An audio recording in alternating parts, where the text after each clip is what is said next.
Meaning of Henry Fielding. Henry Fielding.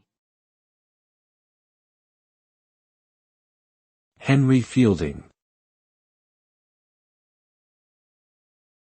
Henry Fielding.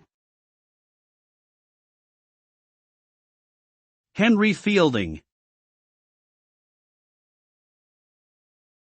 Henry Fielding was an English novelist and dramatist who lived in the 18th century. He is best known for his novels, including Tom Jones and Joseph Andrews, which satirized the social and political issues of his time. Fielding was also a lawyer and magistrate, using his knowledge of the law to bring about social justice. His works were groundbreaking in their use of complex character development and humor. As a result, Fielding's legacy has had a profound impact on the development of the English novel, influencing writers such as Charles Dickens and Jane Austen.